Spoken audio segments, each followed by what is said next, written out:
Imagine descobrir que toda a sua vida foi construída sobre uma mentira. Você cresce cercado de luxo, palácios, servos, professores, guardas, poder.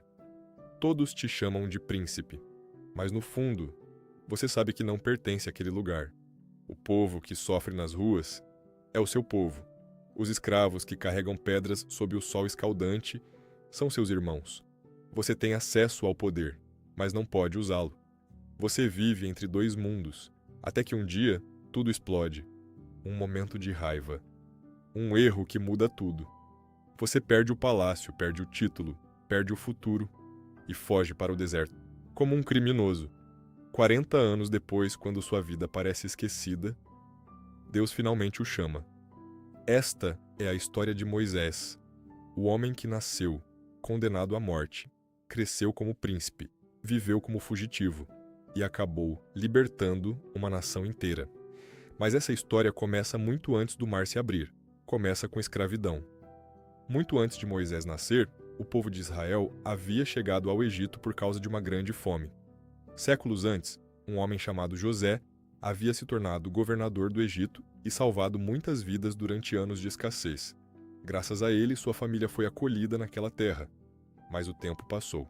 Gerações nasceram. E um novo faraó subiu ao trono. Um faraó que não conhecia José e que passou a ver os hebreus como uma ameaça. Os israelitas estavam crescendo rápido. Eram muitos. Faraó começou a temer que, em caso de guerra, aquele povo pudesse se voltar contra o Egito. Então tomou uma decisão cruel. Transformou todos eles em escravos. Homens foram forçados a trabalhar na construção de cidades, carregando pedras enormes, fabricando tijolos de barro sob o sol brutal do deserto. Mulheres trabalhavam até a exaustão. Crianças cresciam já destinadas ao trabalho pesado. Mas mesmo sob opressão, o povo continuava crescendo. Isso enfureceu ainda mais o faraó. Então ele tomou-se uma decisão ainda mais terrível. Ordenou que todo menino hebreu recém-nascido fosse morto. Os bebês deveriam ser lançados no rio Nilo. Imagine o terror. Famílias escondendo recém-nascidos. Mães tentando silenciar o choro de seus filhos. Guardas egípcios patrulhando as casas. Era um tempo de medo absoluto. Foi nesse mundo de horror que nasceu um menino. Seu nome seria Moisés. Sua mãe se chamava Joquebede. Durante 3 meses, ela conseguiu esconder o bebê. 3 meses de silêncio. 3 meses de tensão. Mas um bebê cresce. E chega um momento em que não é mais possível escondê-lo.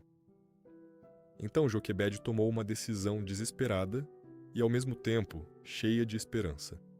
Ela construiu uma pequena cesta de junco, impermeabilizou a cesta com piche e betume, colocou um tecido macio dentro e colocou o bebê ali. Mas ela não estava abandonando seu filho. Ela estava tentando salvá-lo. Com cuidado, colocou a cesta entre os juncos às margens do rio Nilo. E a irmã do bebê, Miriam, ficou observando de longe, vigiando, esperando. Foi então que algo inesperado aconteceu. A filha do faraó veio ao rio para se banhar. Ela viu a cesta flutuando entre os juncos. Mandou uma serva buscá-la. Quando abriu a cesta, encontrou um bebê chorando. E naquele instante, o coração dela se comoveu. Ela reconheceu que era um bebê hebreu, mas decidiu poupá-lo. Miriam, vendo a cena, teve coragem de se aproximar e perguntou: "Quer que eu chame uma mulher hebreia para amamentar o bebê para você?" A princesa concordou. Miriam correu e trouxe a própria mãe do bebê. Joquebede recebeu seu filho de volta, e desta vez seria paga para cuidar dele. Imagine a ironia. Uma escrava hebreia sendo paga pelo palácio do faraó para criar o homem que um dia libertaria os hebreus. Quando o menino cresceu, a princesa o adotou oficialmente. Ela lhe deu um nome, Moisés, um nome que significa algo como tirado das águas. O bebê da cesta tornou-se príncipe do Egito. Moisés cresceu dentro do palácio. Aprendeu a ler e escrever, estudou matemática, estratégia militar e administração. Foi treinado como um líder egípcio. Tinha acesso às melhores escolas e aos melhores mestres. Mas dentro dele havia um conflito. Ele sabia de onde vinha, sabia que seu povo sofria. Um dia, já adulto, Moisés saiu do palácio para observar o trabalho dos hebreus e viu algo que o marcou profundamente. Um egípcio estava espancando brutalmente um escravo hebreu. A violência era cruel, injusta. Algo explodiu dentro de Moisés. Ele olhou ao redor. Não havia ninguém observando. Então atacou o egípcio e o matou. Depois escondeu o corpo na areia. Mas no dia seguinte, quando tentou separar uma briga entre dois hebreus, um deles disse algo que o deixou gelado. Quem te fez príncipe, juiz sobre nós? Você vai me matar também. Como matou o egípcio? Moisés percebeu naquele momento que o segredo havia sido descoberto. Logo a notícia chegou ao palácio. Faraó ordenou sua morte. De príncipe... Moisés tornou-se fugitivo. Ele fugiu para o deserto, atravessou terras desconhecidas, até chegar à região de Midian. Ali encontrou um novo começo. Conheceu um sacerdote chamado Jetro. Casou-se com sua filha, Zípora. Formou uma família. E passou a trabalhar como pastor de ovelhas. O homem, que havia crescido em palácios, agora caminhava entre montanhas e desertos, guiando rebanhos. 40 anos se passaram assim. 40 anos de silêncio. 40 anos longe do Egito. Mas Deus não havia esquecido Moisés. Um dia, enquanto pastoreava o rebanho próximo ao monte Horebe, Moisés viu algo estranho. Uma sarça estava em chamas, mas não se consumia. O fogo ardia, mas a planta não queimava. Curioso, Moisés se aproximou. Então ouviu uma voz. Moisés, Moisés, ele respondeu, eis-me aqui. A voz disse, não te aproximes mais. Tira as sandálias dos pés, porque o lugar em que estás é terra santa. Moisés tirou as sandálias, e Deus continuou, eu sou o Deus de teu pai, o Deus de Abraão, o Deus de Isaque e o Deus de Jacó. Moisés cobriu o rosto. Ele tinha medo de olhar para Deus. Então Deus revelou seu plano. Tenho visto a aflição do meu povo no Egito. Ouvi o clamor deles. E desci para libertá-los. Então veio a frase que mudou a história. Agora eu te envio ao faraó. Você tirará o meu povo do Egito. Moisés ficou assustado. Ele respondeu, quem sou eu para ir ao faraó? Deus disse, eu estarei com você. Mas Moisés continuou hesitando. E se eles não acreditarem em mim? Então Deus lhe deu sinais. Sua vara transformou-se em serpente, sua mão ficou doente, e depois foi curada. Mesmo assim, Moisés disse, eu não sei falar bem.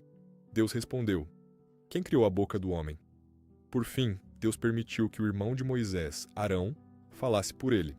E assim, Moisés voltou ao Egito, não como príncipe, mas como mensageiro de Deus. Moisés e Arão foram até o faraó e transmitiram a mensagem. O Senhor, Deus de Israel, diz, deixa o meu povo ir. O faraó respondeu com desprezo, quem é o Senhor? Não conheço esse Deus. E não deixarei Israel ir. Em vez disso, ele aumentou a opressão. Os hebreus tiveram que produzir a mesma quantidade de tijolos, mas agora sem receber palha. O povo começou a sofrer ainda mais. Mas Deus tinha um plano, então começaram as pragas. Primeiro, as águas do rio Nilo se transformaram em sangue. Depois vieram rãs. Depois, insetos.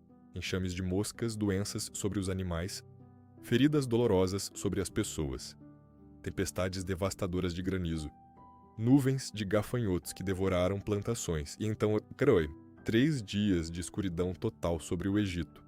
Mesmo assim, o faraó continuava endurecendo o coração. Então veio a última praga, a mais terrível. Deus disse que naquela noite todo o primogênito do Egito morreria, mas deu uma instrução ao povo de Israel. Cada família deveria sacrificar um cordeiro e marcar as portas de suas casas com o sangue. Quando o juízo passasse pela terra, as casas marcadas seriam poupadas. Essa noite ficou conhecida como Páscoa. Naquela madrugada, gritos de desespero ecoaram pelo Egito. Em todas as casas egípcias havia morte, inclusive no palácio. O próprio filho do faraó morreu. Então o faraó finalmente cedeu. Chamou Moisés e disse, levantem-se, saiam do meio do meu povo. Levem seus rebanhos. Vão. Assim começou o êxodo. Centenas de milhares de pessoas deixaram o Egito. Homens, mulheres, crianças, rebanhos, uma multidão atravessando o deserto rumo à liberdade. Durante o dia, Deus os guiava com uma coluna de nuvem. À noite, uma coluna de fogo iluminava o caminho. Mas logo surgiu um novo perigo. O faraó mudou de ideia. Reuniu seus exércitos, carros de guerra, cavalaria, soldados, e partiu atrás dos israelitas. Logo o povo percebeu que estava preso à frente, o mar, atrás, o exército egípcio. O pânico tomou conta do acampamento, mas Moisés disse algo que ficou marcado na história. Não tenham medo. Permaneçam firmes. Hoje, vocês verão a salvação do Senhor. Então Deus ordenou que Moisés levantasse sua vara sobre o mar. Um vento poderoso soprou durante toda a noite, e o mar se abriu. As águas se dividiram. 2 enormes paredes de água surgiram, e no meio apareceu um caminho seco. O povo começou a atravessar. Homens, mulheres, crianças, rebanhos, todos atravessando entre as águas. Quando o exército egípcio tentou persegui-los, Deus ordenou que Moisés estendesse novamente a mão sobre o mar. As águas voltaram com força. Os carros de guerra foram destruídos. Os soldados foram engolidos pelo mar. Naquela manhã, pela primeira vez em séculos, Israel estava livre. Livre da escravidão, livre do Egito.